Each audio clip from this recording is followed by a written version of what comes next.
Hi viewers, இன்றைக்கி நான் புது சீரீஸோடு மறுபடியும் வந்திருக்கேன். குழம்பு சீரீஸில் முதல் வகையாக வெந்தய காரக்குழம்பு எப்படி பண்ணுறதுன்னு பார்க்கலாம். இந்த குழம்புக்கு உங்களுக்கு எந்த வகையான காய் கூட தேவைப்படாது. இன்க்ரீடியன்ட்ஸ்லாம் நோட் பண்ணி வச்சுக்கோங்க. முதல்ல ஒரு பேனில் 1 ஸ்பூன் வெந்தயம், 1 ஸ்பூன் சீரகம், இந்த ரெண்டும் சேர்த்துக்கிட்டு நல்ல பொன்னிறமாக வறுத்து வச்சுக்கணும். நல்ல ஆறுனக்கப்புறம் பொடி பண்ணி வச்சுக்கோங்க. அடுத்து இன்னொரு கடாயில் 20 ml போல் எண்ணெய் சேர்த்துக்கிட்டு 1/2 ஸ்பூன் கடுகு, கொஞ்சமாக கருவேப்பிலை சேர்த்துக்கிட்டு நல்லா வதக்கிக்கோங்க.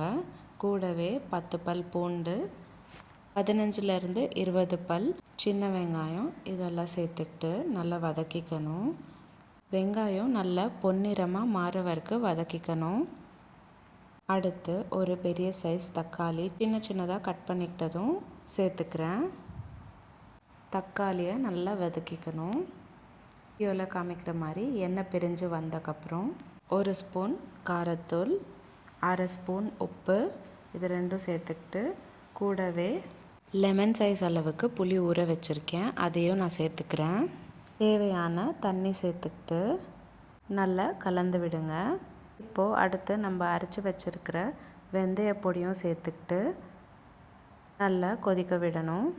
5 நிமிஷம் போல் கொதிக்க விட்டிங்கன்னா சிம்பிள் அண்ட் ஈஸியான வெந்தய குழம்பு 15 நிமிஷத்தில் ரெடி ஆகிடும்.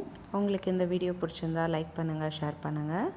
இதே மாதிரி டெய்லி ஒரு ரெசிபி பார்க்குறதுக்கு என்னோடய சேனல் சப்ஸ்கிரைப் பண்ணிக்கோங்க. ரெசிபி எப்படி இருந்ததுன்னு எனக்கு கமெண்ட் பாக்ஸில் கமெண்ட் பண்ணுங்கள். மீண்டும் சந்திப்போம் ஒரு சுவையான ரெசிபியுடன். தேங்க்யூ.